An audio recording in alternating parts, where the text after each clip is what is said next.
Right now, 48 countries are fighting for one trophy. But here's the thing. Most people watching the World Cup for the first time have no idea how it actually works. What's a group? What's a knockout stage? Why do some teams go through even when they lose? By the end of this video, you'll understand the whole tournament better than most people who've been watching for years. Let's break it down. Alright, the World Cup has two main phases. Phase 1 is the group stage. Phase 2 is the knockouts. Let's start with the groups. 48 teams, split into 12 groups. Each group has 4 teams. Group A, Group B, all the way to Group L. Every team in a group plays each other once, 3 games per team. Now here's the point system. It's exactly like standings in the NFL, NBA, MLB. Win your game, you get 3 points. Draw, meaning it finishes level, 1 point each. Lose, 0. At the end of the group stage, everyone's ranked by their points. The top 2 teams in each group advance to the knockout rounds. That gives us 24 teams. But here's something new in 2026. The 8 best third-place teams also advance, so 32 total teams move on. Now you might be asking, what happens when 2 teams have the same points? Great question.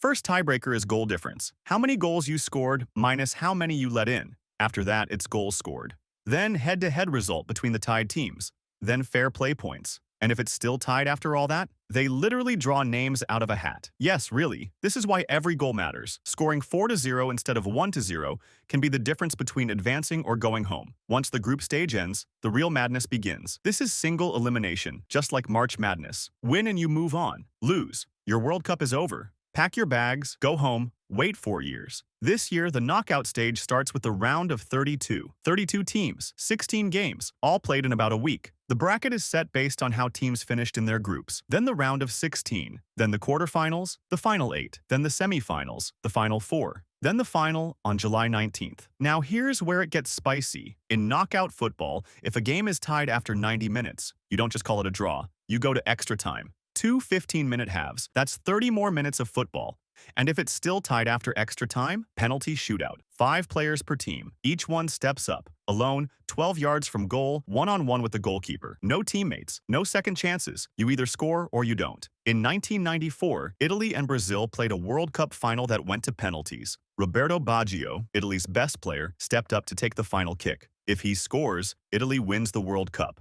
He hit it over the bar. Italy lost. He stood there, hands on knees, tears running down his face, while Brazil celebrated around him. That moment. That is penalty shootout football, and it could happen in any of these knockout games. So let's map out the full road from today to July 19th. The group stage runs through June 27th. Then, the round of 32 runs June 28th to July 3rd. Round of 16 is July 4th to 7th. Quarterfinals July 9th through 11th. Semifinals July 14th and 15th. And the final, July 19th at MetLife Stadium in New Jersey. That's 37 days, 104 total matches, 48 countries starting, 1 champion at the end. Along the way, anything can happen. Defending champions can crash out in the group stage. A tiny nation can knock out a football superpower. A goalkeeper can save 3 penalties in a row and become a national hero overnight. That's the World Cup. That's why the whole world watches. Now you know exactly how this tournament works. You're ahead of 90% of first-time viewers already. Next up, we're breaking down the US team.